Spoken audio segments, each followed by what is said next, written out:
All right, welcome back, fellow TFFL owners, to another TFFL webcast. It is Wednesday, October 10th, 2018.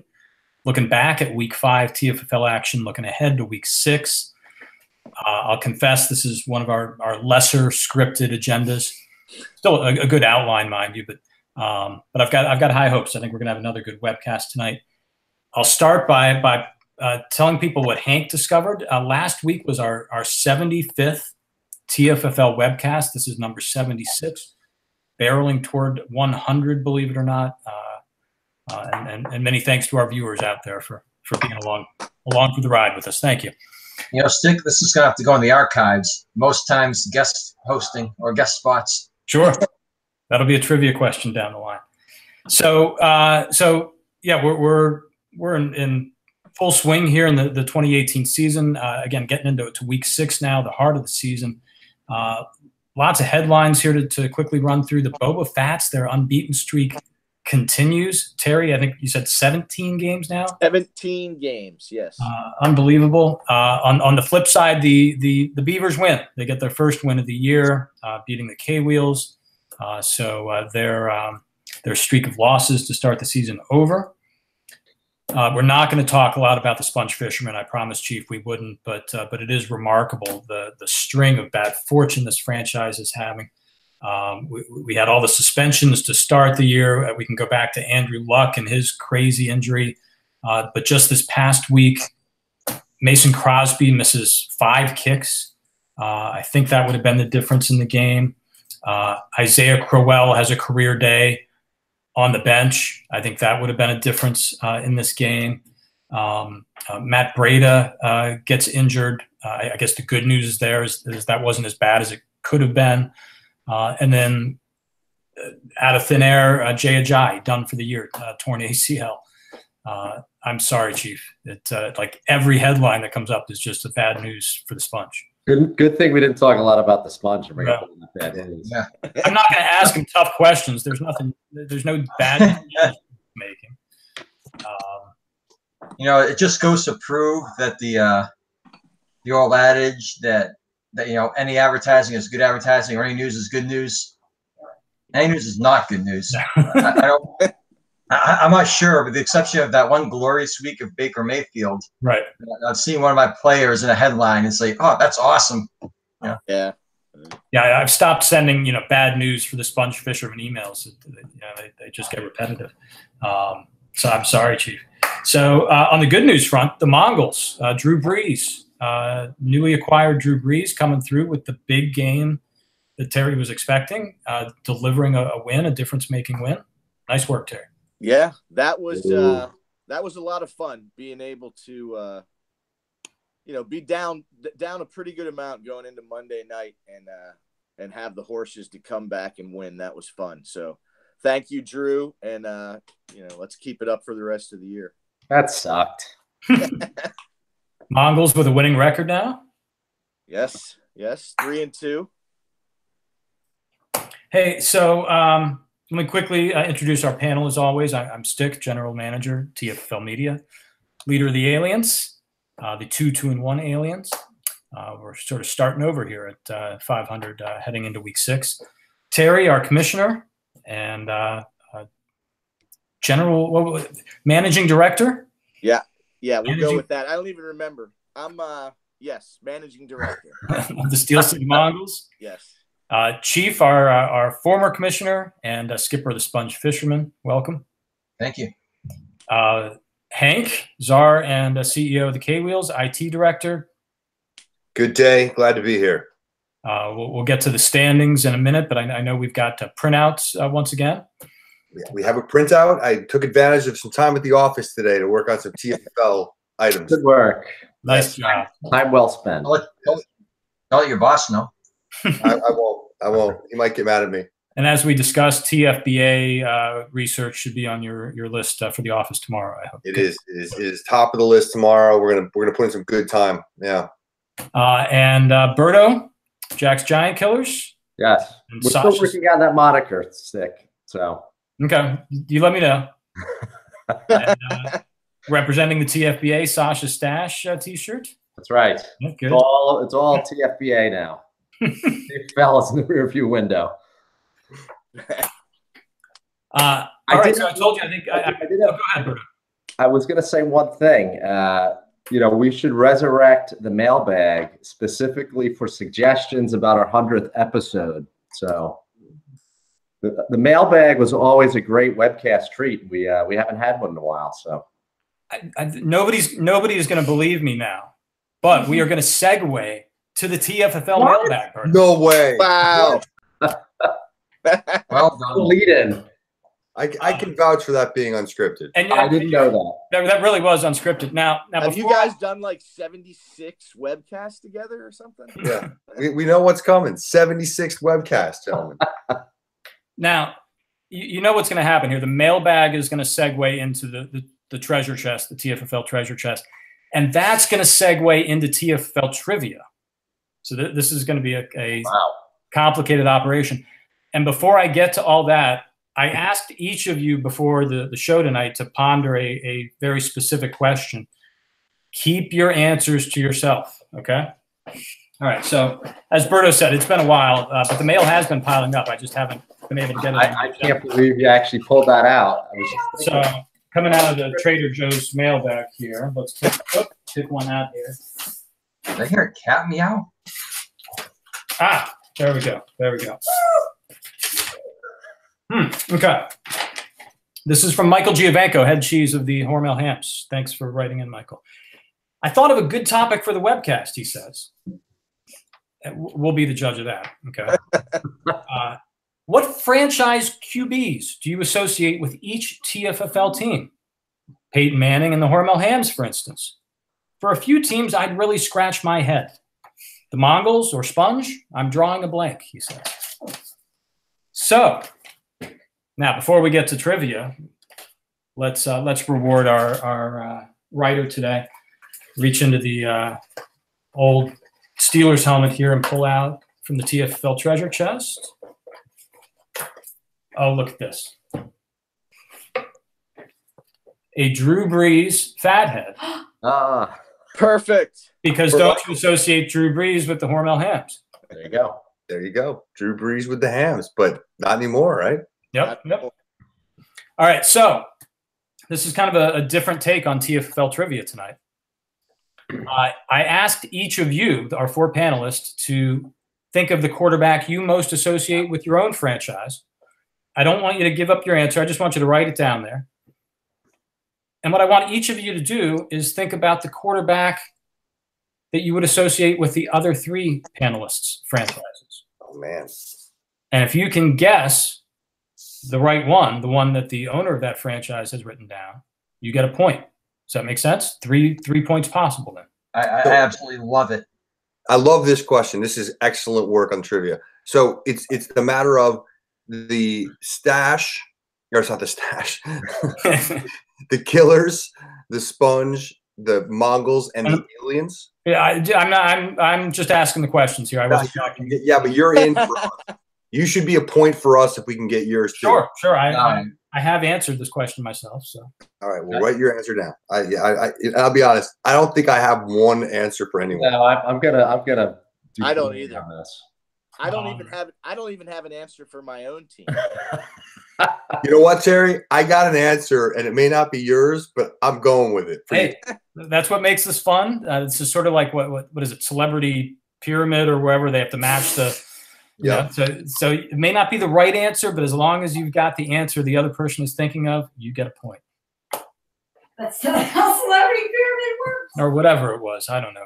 All right. So ponder that. That's going to be a good one you can chew on throughout the whole show tonight. Let me turn it over now to Hank. TFFL standings. We've talked a lot about the Fats being undefeated.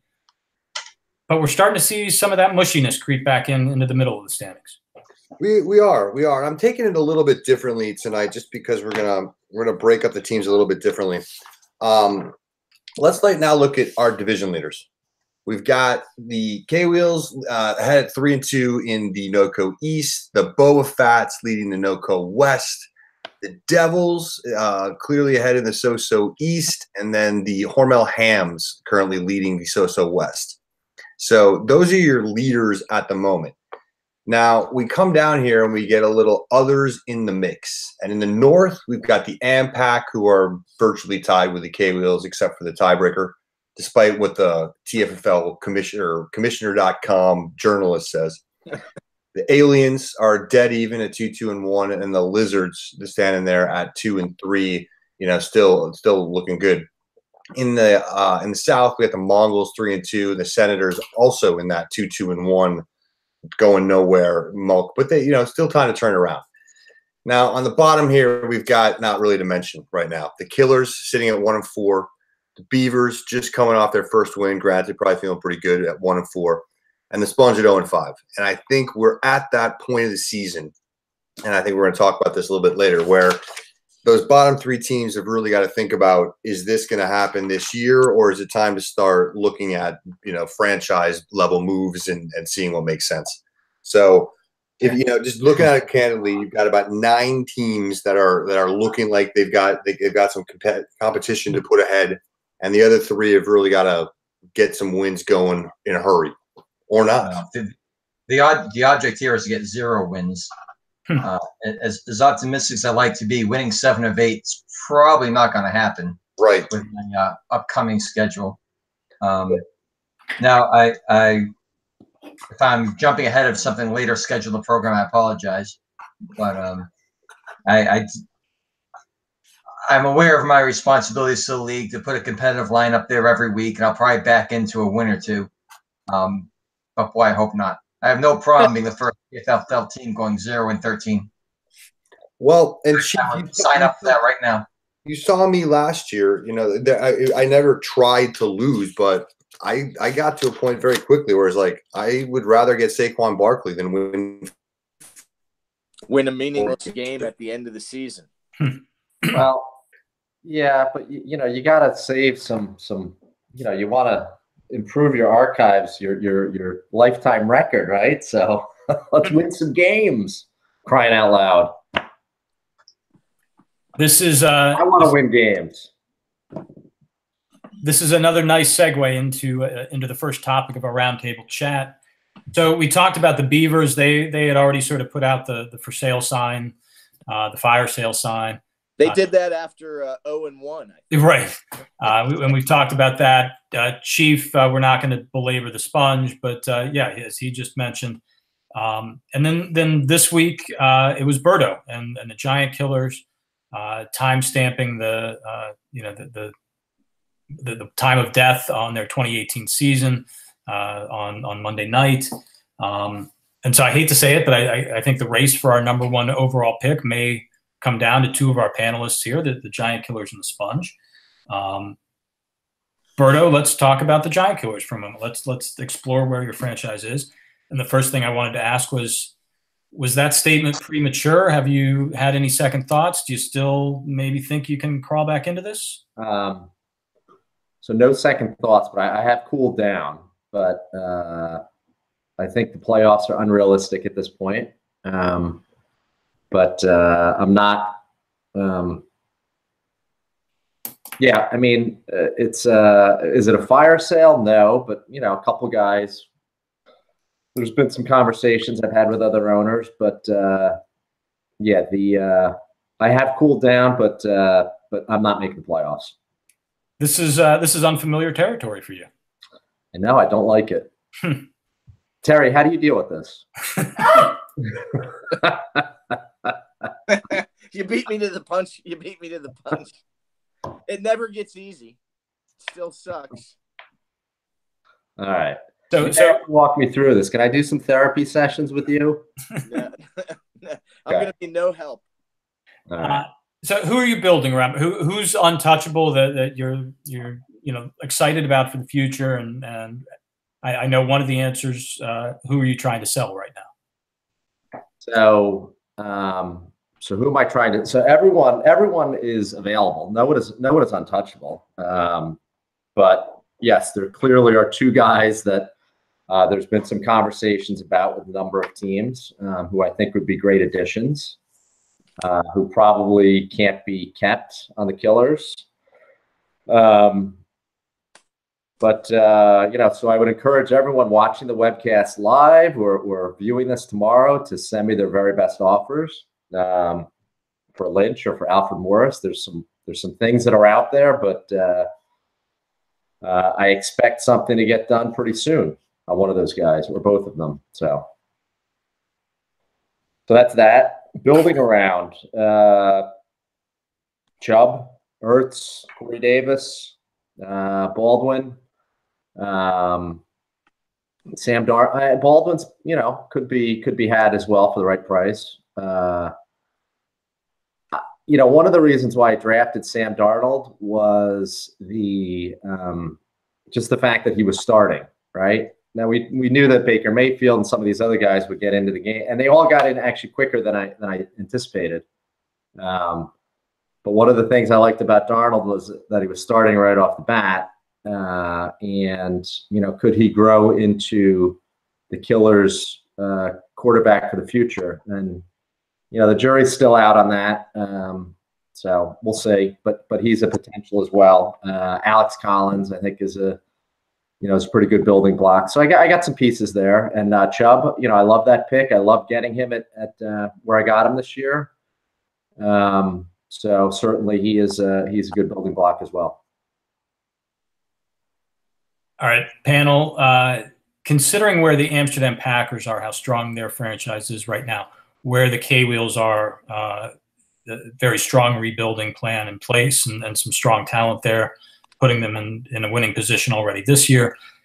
Is this a multi-year rebuilding effort that the Giant Killers are going to face before they can get back into the playoffs? Or has Berto proven that he's smart enough to turn this thing around in a year? I hope it's a decade-long rebuilding process for the Giant Killers, at least a decade. But no, I think Berto has proven time and again that he gets, he knows how to identify some players, he knows how to work his roster, and he knows how to get his team in a position to make the playoffs and to be competitive at the end of the season when it counts.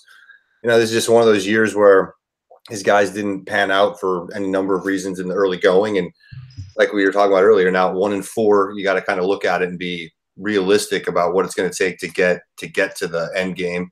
And are you better off trying to, put some assets together and taking a run at it again next year? It doesn't take much in this league because we all pay incredible attention to this, to, get a hot run together and get things going. Meaning, what I mean? The worst team in our league isn't that far away from the best team in our league. So I think Berto can probably get right back in the mix. Yeah, I think a lot of it depends on just how much house cleaning he does. And the reason I say that is this roster right now, and I don't know, I might be grading hard. Outside of maybe Zach Ertz and Nick Chubb, I don't see a whole lot to be excited about. Maybe Callaway, gets his head on straight and becomes a big play guy. I don't know. And he has other guys that are keeper worthy, obviously, but he could also decide to sell them for draft picks. And that might extend or prolong the rebuilding effort for a little bit longer, especially if we get into trading for 2020 draft picks, which could easily happen. You mentioned Ralph before and his quick rebuild. I don't think Ralph would argue that it was quick. Did he have the number one pick 2 or 3 years in a row, and had to endure that suffering? By contrast, the Senators also had the number one pick 2 or 3 years in a row and went bust, with the picks. Yep. So, having the draft picks isn't enough. I think we've learned that Berto is a good evaluator of fantasy football talent. But, for as much as I like to needle Kramer a little bit, I think Mark Ingram and whoever the other guy was pretty much consensus number one picks. Ryan Matthews, I think. Right, man. It's not like he made bad picks. He made the picks anyone else would have made. Mm-hmm. In those particular years, they just didn't turn out for him. So we'll see. Yeah, Trent Richardson here. Hopefully it'll be quick, but with some bad luck, it could be extensive. You can probably apply that same logic to my team also. I vote for extensive. Yeah, I'll say Berto's earned the benefit of the doubt, and while it may not be next year, he'll complete this turnaround fairly quickly, I'm sure. Yeah, and I would like to think so too. But my broader point, it was not that Ralph's rebuild was quick, but that Ralph has rebuilt, has got a strong team. His running backs are very banged up right now, but it's still a good, deep core of stud young running backs. He should be strong for several years to come. Hank's team with Deshaun Watson, Saquon Barkley, and other guys positioned to be strong for years to come. That's, I think, the challenge for Berto is he may be able to turn things around, but he's got a lot to overcome in that division. All right, let's have a little TFFL strategy session, our next roundtable chat here. My subhead here was breaking up is hard to do. I think this has been another Michael Giovenco complaint, and I think we all recognize it. We cling to players we've had for several years. We tend to overvalue our own players. And yet we saw at least two really good examples heading into the 2018 season of teams willing to make very bold moves to move away from longtime players at the top of their lineup. The Boba Fatts, who for years held on to Matt Stafford, held on to him over Carson Wentz a couple years ago, held on to him, I think, over Dak Prescott for a year. Then made a really bold move, and some of us criticized it. He went out and got Jared Goff at the last minute and cast aside Stafford. The other good example is Michael and the Hormel Hams. Didn't cast aside Drew Brees right away, but went out and decided Patrick Mahomes was his QB of the future, kept him, I think, against the advice of many people saying don't keep two quarterbacks, and then cast aside Brees, got good value in the trade. Two bold moves that seem to be paying off for both of those franchises. Is this a legitimate problem in general, where we all tend to overvalue our players, hold on to them for too long? Terry talked last week about trying to get ahead of players before they start breaking down. But is this something we tend to do? And what should we do, if at all, to overcome it? I think it's true. I'm not sure how it's a problem. The easy thing to look at it is that you like and fall in love with the guys that are on your team. The reality is you draft the guys that you really like, and you keep the guys you really like, and you trade for the guys that you really like. I used to kid Stick with his mock drafts where his discards, he had like 7 of them in the first round because he thought they were really great players, not because they were aliens. They were aliens because he thought they were really great players. The whole Jerry Snowwood, only one of 3 guys in history who has this obscure stat, whatever it was. But, so yeah, it's definitely a phenomenon, but I wouldn't call it a problem. Jarius Norwood, good pull. Great pull. Yeah, I'm definitely guilty of falling in love with my own players and probably hanging on to them for too long. But I think that's only natural, as you want to see your gems, mine into the gold that you hopefully think they can be. So yeah, we probably hold on to players too long. And I think that, some owners, and then Berto is definitely one of them, and probably Kramer is another one, that they don't fall in love with players and are much easily look at them as, disposable assets, or what, can turn them into other things. And candidly, that's a better way to go about this. But yeah, I think it's only natural that you invest a little emotion and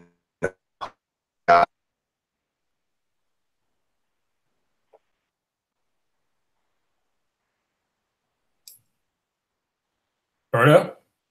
No, my whole thing was, I held on to a bunch of players for a good period of time. The Arian Fosters, Brandon Marshalls, the Marshawn Lynch's.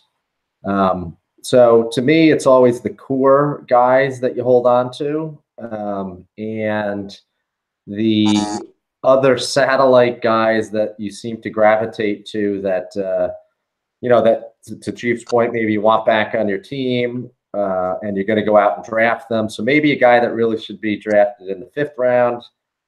If he was a killer the year before, and I remember he had a great week in week 11, well, you know what? I may grab him in the end of the 3rd round or whatever. So that does happen. And yeah, you probably draft the guys that you remember and did something for your team and left a positive imprint earlier by a couple rounds than other people have them. But it's all dependent upon too whether you're a competitive team or not a competitive team. And the teams who are in the playoffs or in the hunt are not going to trade even marginal running backs, because we're keeping those hoarding mediocre running back theory guys and keeping them on the team, because we're gonna need them for the stretch run inevitably. So anyway, how tough was it to give up Gronk after all those years?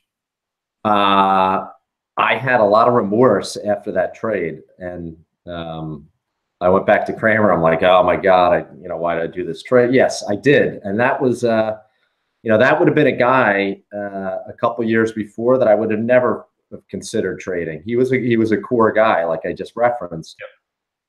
And when I made that trade, yes, I had that. That was outside of the Demaryius Thomas trade to the Beavers, which not at the time, but in hindsight, obviously, that the Gronk trade was the one I had immediate regret about.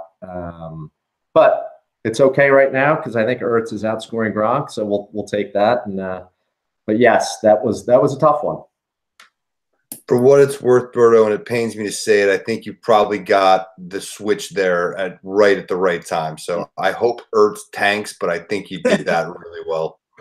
I'll tell you something. Ertz was the guy this week that almost won this game for me. So very close game with the Mongols, and then every pass on that final drive of the Eagles game went to Ertz. Yes. And the touchdown went to Ertz, and I'm like, oh my God, I'm going to win this game. Until I remembered that Breeze was going for the record, and I was like, Jesus, he's going to go crazy tonight, and of course he did. So, all right, let's segue into talking about some top trade targets. Speaking of players that people may not want to give up, it's that time of year. Again, we're heading into week 6, not far from getting to the halfway point of the season, believe it or not. We've already got 3 teams that I think have all acknowledged it's time to start looking ahead to 2019. So I was talking with Hank earlier today. I really want to address this question to Terry and to Hank because they may be the 2 buyers. We don't need any self-promotion here from the sellers. Hank, I know you did a lot of research on this throughout the day today. Boil this down to me. I mean, there's going to be a lot of trades in the weeks ahead for a kicker and a defense to fill spots, and maybe even a running back or a tight end, or to fill a bye week. But I want you and Terry, while Phil's going through the notes he's already got, who are the big names here? The guys who are really going to make a difference. The great example, for some reason I keep coming back to, Hank trading away Corey Dillon after all those years. Again, a guy he'd held on to a long time. Corey Dillon, at that time went on to be still a very productive veteran running back. Who did you trade him to the Sponge? I think it was I think it was Kramer actually. Mm-hmm. Okay. But yeah, who are those probably veteran? We're probably talking about running backs and receivers here.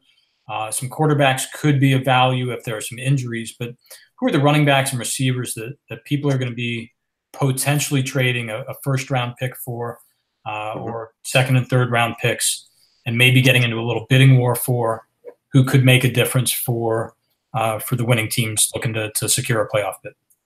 If I may just call a quick audible on this, Terry, you're not aware of this, but I've gone through and I've identified the 3 teams who I think are the sellers or the primary known sellers now, and I've listed some things that they could consider. Why don't I'll go team by team, and you tell me what stands out for you? Okay. Okay, here we go. First on the clock is the Sponge. The Sponge. Does anyone want Baker Mayfield? Are the Sponge really going to keep him? Running backs, McCoy, Aaron Jones, Crowell. Any of the running backs on this team should be available for the right price. I agree. Wide receivers. The top target is Larry Fitzgerald. Most teams know at this point you can trade for him and you're going to get value of the number 2 receiver at least. The only 2 that I see on this team that are probably off limits or going to be too expensive are Luck and Devontae Adams. and pretty much everyone else is probably up for discussion. Top 5 targets I had were McCoy, Aaron Jones, Isaiah Crowell, Larry Fitzgerald.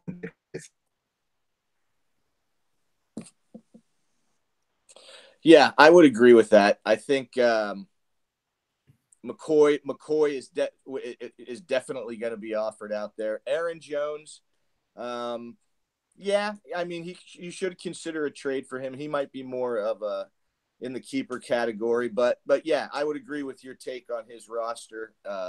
Adams, Luck, and everybody else is in the conversation. Sure, and obviously if he's going to keep some of those guys, but I think at least for now where we sit that there's probably room for discussion around most of them. Right. All right, Chief, at the end, we'll come back to you and get your take on this. All right, team number 2 is the Beavers. Lamar Miller and Marlon Mack should be on the block. Should anyone if I'm looking for probably a lot because he's tough to trade with, but those guys should be available. Wide receivers on this team are plentiful, and aside from Kenny Golladay, they're probably all available. If you look at the keepers that he's got going to keep, it's Rodgers, Le'Veon Bell, McCaffrey, and Golladay, and then whatever's left. And I think the top 5 targets on this team are Lamar Miller, Demaryius Thomas, Brennan Cooks, Marlon Mack, and then maybe like Rod Smith or Quincy Enunwa if you're desperate. So there's probably only 4 good targets on this team. Yeah, I'm looking at it. I think I don't know if he's the best player or will provide the most value. I think Demaryius Thomas is probably the most likely to be traded. He's had a good game at the right time, and if people need a receiver, he's as good as you can get at the trade deadline here. Lamar Miller is another one he should be shopping. I don't think he'll get as much as he wants, but yeah, I think those are the top 2 guys. And Cooks, if he wants to part with them, I would.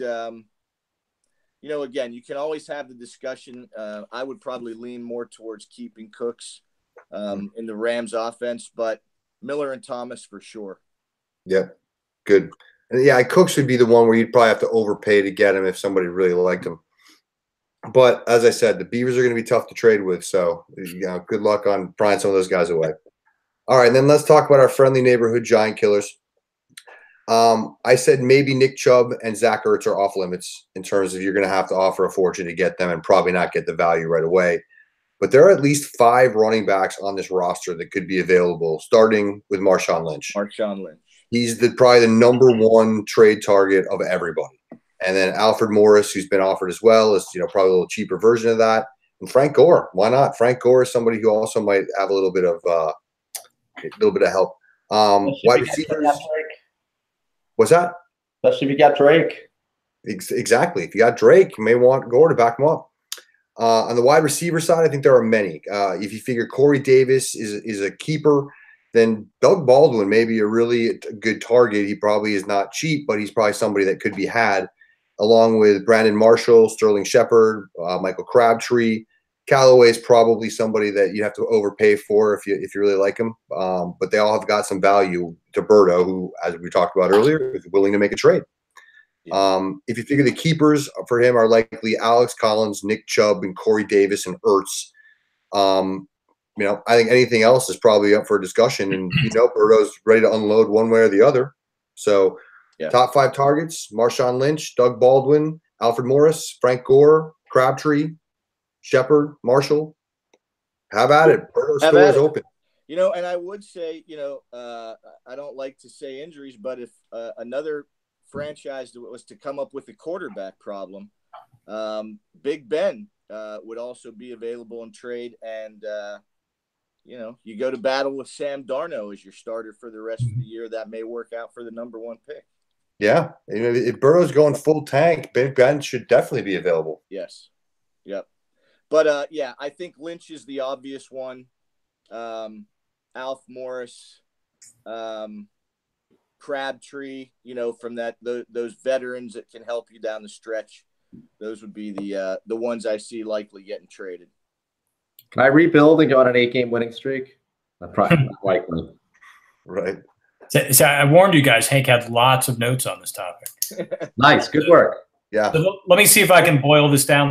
So I'm going to give you the 3 top running backs and 3 top receivers across the board here. Sounds like LaShawn McCoy, Marshawn Lynch, and Crowell are your top 3 running backs out there. I kind of suspect Chief would love to capitalize on Crowell's big day right now, and I don't know if there's a first out there for Crowell, but at least a second. Receivers, Demaryius Thomas, Brandon Cooks, and Doug Baldwin, I think the 3 big ones out there. I don't know that Fitzgerald has a ton of value right now given his injuries. But those are the big names, and we'll be talking more about some of these trades that will actually happen. Berto, I think maybe in a couple of weeks you'll be due for your annual trade forecasts. Yes. Trade predictions. Yep. You might have a lot to say in some of those coming true this year. All right. Last topic on the agenda, and we're going to focus, as I try to do, on a couple franchises every webcast. We've talked a lot about the Giant Killers. Let's talk about the Hormel Hams. We've brought their name up a lot, I think, throughout the first month, but have not really had a focused conversation on them. The big move, of course, we hinted at this earlier. Patrick Mahomes, the new franchise quarterback there. Drew Brees traded away. Big move to keep Mahomes, and he has just exploded. But if you look at the Hams roster, what impresses me here is the enviable volume of talented young running backs they've got that they seem to have amassed in a hurry. They went out and traded for Chris Carson right before the keeper deadline. They drafted Sony Michel at the top of the first round. Surprised a lot of people by grabbing Dante Foreman in the second round. He's about to come off the PUP list. David Johnson, of course, coming back from his injury. Tevin Coleman getting more action than usual. He's got a nice stable of young running backs there. Also drafted young receiver Mike Williams, a guy who's shown something to start the year. There's a lot of good young talent on this team. Remember, though, these guys lost 9 games in a row to end 2017. Didn't win either of their first 2 games this year. Has the tide really turned? And has it turned so much? Does Patrick Mahomes actually make this team a legitimate title contender? Well, I'll go. I think the Hams roster is scary, and I think this past week, if Carson stays the lead, Michelle is healthy and playing well in New England. David Johnson is back. Ty Lockett's been playing well. He just picked up Watkins. I mean, I forget the exact number, but he put up a big score this week without a big game from Mahomes. And I think that's a sign, you get a normal week out of Mahomes or what has been normal. And I think the Hams may have turned the corner and are a contender. Yeah, I agree. You just talked about the depth that they've got, and even Mahomes has had an otherworldly start to the season. You can't expect that that's going to keep up, but you can expect that he's a good elite quarterback of this season, and he can have those breakout games that could carry him. But he should be pretty consistent, at least in delivering a value. But then now you get David Johnson coming on, and and the other guys that we talked about, Sony Michel. The Hams are legit. I don't want to play them right now, and they're looking good. You got to like what the Hams did for the short term, for this year, and for the long term. We panned go back to the Brees Mahomes thing, and I would have held Brees and figured a trade, or I don't know what I would have done with Mahomes, but that was a great call. Sony Michel, a good pick. Tevin Coleman next year is a free agent, I believe, and he'll probably get a shot, maybe at a starting job somewhere. They still have a star in Antonio Brown and another star in Johnson, so this team is in really good shape. I do think if the Hams want to compete with the Fats and the Ampac, and to the Sens to a degree too, that they probably are a buyer right now, and I think that's a team that should be a buyer. So, and I'm not saying for Marshawn Lynch necessarily, but for anyone that can help get them over the top, because they have they've kind of already built themselves for the future with a couple things that they did with Mahomes and Sony Michel in particular. But is it enough for this year? I'm not convinced. But for the future, I think they're in very good shape. Yep. Anybody else in the Hams? All right, Terry, let me turn to you real quick. Any news, notes, and reminders from the commissioner's office? No, everything is smooth sailing. As we get closer to some of the deadlines, the trade deadline specifically, we'll send out some reminders. But right now, the TFFL is running smoothly.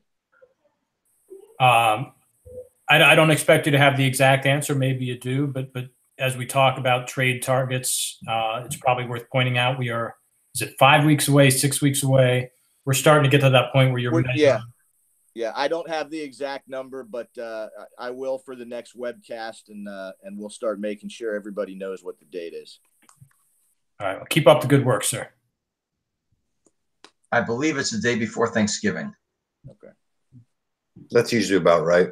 Sounds right. That was a rule change, right? The day before Thanksgiving that went through. Oh, did we make that official? That's just the day? It was the day. It was the Wednesday before, the Wednesday after. We moved it back a year, a week years ago. I think it's the day before Thanksgiving. Yeah, that's a good rule. Glad we voted for it. You know what's not a good rule? Thank you. That was my rule. Well done, Berto. Great job. 7 points for a field goal over 60 yards. That's a bunch of crap. That's We got to get that out of there. It happens twice a year at most. I insist that somehow got snuck into our rule book. I got a 7-pointer last year, I think. Bunch of crap. There's 7 in the league. All right, thank you. I had to vent about that at some point. Not that it mattered in my game, but let's do a TFFL trivia answer, and it's not just me who's going to be giving you the answer tonight. We all have a part of the answer. Let's take it franchise by franchise. Yeah, let's do that. Okay. All right, Terry, who's your all-time quarterback? My all-time quarterback. I thought about saying Blake Bortles for, comedy's sake, but Chris Chandler. Yes. Whoa. Wow. Yes. Do it. There's only one answer to Terry's. Yeah. Wow, Hank. That's great, Phil. Yeah, I was afraid of some of these guys before I joined the league. All right, so I had for the Mongols, I put warm body because I had no idea. How you like this one, Berto? Oh, no. Mark Brunell is the only guy. Hold on, Chief. Did you have a guess for the Mongols? I put down Ben Roethlisberger. Roethlisberger. Okay. I gave you your current guy that you just sold the farm for. All right. Berto, who is your correct answer? Who did you associate with the? Phillip Rivers. Oh, almost said. I do have that one. You got that right? Yeah. Nice job, Chief. Terry, who did you have for Berto? I had a blank space. You could have written down warm body right now. I could have. Sorry, I don't mean to beat up on you tonight, Terry. I'm in a bad mood for you beating me this week. I was going to write Ryan Fitzpatrick because that's all I could remember. How amazed I was that you won a packed bowl with him as your quarterback. All right, Hank. Who is the K-Wheels all-time quarterback? John Elway. Oh my God, I got it right. What? Yes. Elway, question mark. With Elway and Chandler, you guys are going way back. That was our first pack bowl, was Elway versus Chandler. I yes, just it was. Stories about it. I missed that too. Could have been a legitimate answer for the K-Wheels. Manning could have been an answer. I had Manning, but. Mm-hmm. And for some reason, maybe the guy you held on to the longest that I always associate with K-Wheels, Aaron Brooks. Aaron Brooks. Yep. Aaron Brooks was the other guy I thought about. I'm like, no, it's Elway. That's who won it for me. Wow, I forgot about Aaron Brooks. Yeah. All right, Chief. Who did the Sponge Fisherman have? This really puzzles me, especially coming from a division mate saying that he wouldn't even know who to put down for the Sponge. I terrorized him for 9 seasons with Tom Brady. There you go. Tom Brady. Everybody thinks of Brady as a center. He's been a center for like 4 years. Yes, I got Brady. Plus, he was the first, when I took over the Can-Am franchise, Can-Am Fever, that was the first transaction I made, was trading for Brady. For Brady. Hank, did you get Brady? No. You got? I said Sponge was Andrew Luck. Right? I said the Sponge or Andrew Luck. Tom Brady is the definite answer. Tom Brady is the answer. Yep. All right. All right, so you asked the aliens to give you a name as well. This is actually, I think, a tough question for the aliens. I struggle with It this is one. tough. I struggle with this one. I put Big Ben, but I went Carson Palmer. Carson Palmer was the other guy I was thinking about. I was too. Brett Favre. Did you have? So Brett Favre is way early in the aliens' history. It's a name that comes to mind for me, but I think I won my titles with him before the modern era, so I'm not sure it's fair to associate him with the modern era aliens. The name I scribbled down, Kurt Warner. Kurt Warner would have been a good one as well, but I did put down Carson Palmer. He was. I had that. I was going back and forth between Carson Palmer and Kurt Warner, and then Big Ben, because you've had him, you've traded him, he's been on your team for years. I don't know. The thing with Kurt Warner was Michael Giovenco really gets credit for discovering him, and, having him first. I think I had him for maybe 3 years, but Palmer was with me, I think, for a good 5 years, and then came back for a second stint when he was with the Cardinals. I wish there were a better answer, and maybe Carson Wentz will be that guy eventually. So I knew I should have put Carson Palmer. Damn it. Chief sounds like he cleaned up there. All right, so hang on. Let me make sure I have all the answers right. There were 4 possible points you could have got. Right. So I got Carson 0. Palmer. Sponge were Tom Brady. Yep. Killers were who? Rivers. Yep. Phillip Rivers. Mongols were Chris Chandler. And K-Wheels were John Elway. All right. I got 1 point. How many did you get, Berto? 1. How many did you get, Chief? 3. Nice. T-Row? 0. 0. All right. So that will bring our score 3-1-1-0. Chief. 0 to T-Row. Oh, man. Guys, this is getting bad. Chief. Nice work, Chief. Cleaned up. This is getting bad. All right, gentlemen, I hate to be the bearer of terrible news, but tied for second place in 3-way form with 3 points is T-Row, Berto, and Hank, leading the overall season scoring with 7 points. Yikes. Running away with it. Stick out of curiosity, how would you have done on those? I would have gotten Brady. I would not have named Chris Chandler. I'm not sure who I would have thought of for the Mongols. I would have gotten Elway, although, like I said, Aaron Brooks always comes to mind just as a longevity guy. Berto gave me his Phillip Rivers answer before I had time to ponder it on text. I don't think I would have guessed Rivers. I'm not sure why or who else. So I think I might have gotten Elway and Brady. I'm very upset I didn't get Carson Palmer. I was going back and forth. Kurt Warner, Carson Palmer, Big Ben. I picked Big Ben, but I thought of Roethlisberger too. I also Roethlisberger for 2 teams. Favre was a fair answer too. Yeah, I got it. I was thinking Favre early. As you can see, my memory is much recent. Michael Giovenco had actually suggested Matt Ryan might be on that list for me. He was a guy I had for several years. Cam Newton was another. Well, Cam Newton I associate with the Lizards, but but Stick, kudos on that. That was an awesome trivia question. Yeah, that was good. That was fun. That's an all-time best trivia question. Next week, kickers associated with the franchise. Oh God, don't do that. I can't name it. There's Vanderjack for the Lizards and Mike Oskowski for the Giant Killers, and who knows what else. Next week, what was the best? Tucker for the Lizards. Oh no, Vanderjack, you got to go. Vanderjack will always be the Lizards. Right. Vanderjack is the Lizards. So kudos to Michael Giovenco for the. Actually, he had suggested it as a topic for our roundtable chat. I turned it into a trivia question. Well done. Good work. Well done. Well done. I look forward to see if there's any comments on the replay if they're playing along at home. I hope so. All right, so let's look ahead to week 6. Terry, back to you. A quick run through the schedule and a game of the week. You've been picking some great games of the week. Yeah. I hope continue. But Hams travel to the Steel City to take on the 3-2 Mongols. Drew Brees, the Saints are on a bye this week, so Drew Brees will not get to play the Hams, which I'm sure he's happy about.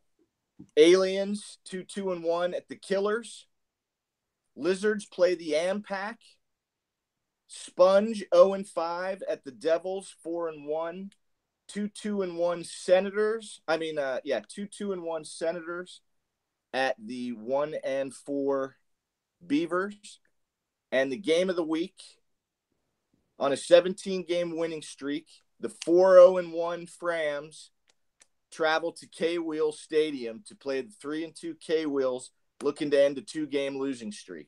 We need to win this game. I'm very nervous about this game, but this is the kind of game to end the Fats winning streak right here. Let's have the Rams lay an egg, and let's see my guys play. Come on, K-Wheels. So there it is. Fats K-Wheels game of the week. And, he'll probably be cleared by then, but Cup could be down with a concussion. I saw that. He's currently not in the Fats lineup. Limited practice today. Mm-hmm. So we'll see if, 1, he's cleared, and 2, they decide to put him back out there so quickly. The NFL, being the humanitarian organization that it is, I'm sure it'll give him a few weeks to rest it up. But yeah, it should be a good game. But to be honest, I'm really you're not gonna go broke putting your money on the Frams. It says even right now on the thing. I don't know what. I'm shocked by that. I can't believe that he's not at least a 4 or 5 point favorite. I mean, who's that? Yes, Naeem Hines. Oh, that's you. Okay. Right. Yeah, I don't know who's on bye this week. If anyone's significant's on bye, that does seem like a.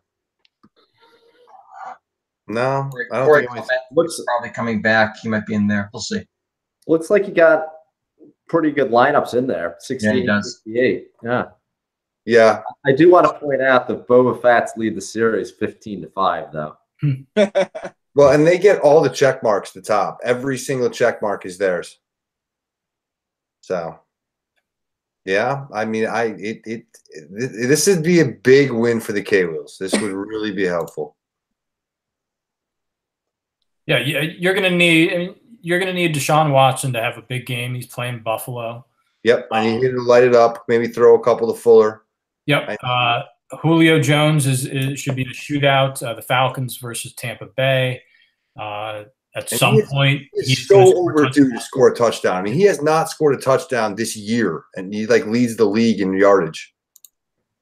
And I know Rob's got a good team, but I mean, no disrespect, but it once you get past the Rams and AJ Green, D.D. Westbrook, Tariq Cohen has his moments, but he's not a consistent threat. Again, you're going to need a big game from somebody like Watson or Julio. Travis Kelce's pretty damn good too, though. Travis Kelce's really scary. Kelce's big. We're going to see this Rams team go on the road, go to Denver. In theory, that might limit them from getting 80 points out of those 3 Rams. I think the K-Wheels have a fair shot here. They're going to need Watson or Jones to have a big game. I'll tell you, the Patriots don't have anyone on their team who can stop Kelce. Kelce might go for 200 yards in that game. Come on, Belichick should design a game plan. Shut down Kelce, Belichick. Does Reed try to turn that into Kelce versus Gronk and showcase Kelce to some degree? I don't know. But again, I think the Rams going to Denver, Cooper Kupp's concussion, all that might limit the Fats a little bit. Well, if Isaiah Crowell ran for 200 yards against Denver, what is Todd Gurley going to do? So yeah, and Bilal Powell had another 99 on top of that. Yeah. But that being said, maybe that limits Goff a little bit. Who knows? And actually, Phil, on the site here, they got Watson with more points than Goff. But again, it's the website prediction, so you got to take that with, a grain of salt. But it is. I mean, hey, we got a chance. We got a chance. I don't. All you can ask.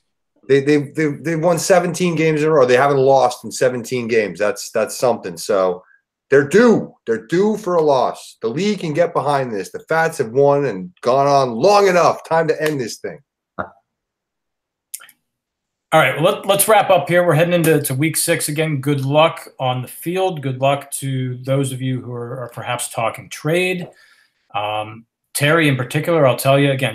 You're now you got a winning record. Drew Brees has gone out and won a game for you. Get to 4-2, and I think we'll be talking about the Mongols on the agenda next week. Again, K-Wheels with a big game here against the Fats, trying to get to 4-2 as well. So, yeah, good luck to everybody. We'll be back here next Wednesday. Take care. Have a good week. How did I not get Carson Palmer? That might keep me up tonight. Nice work.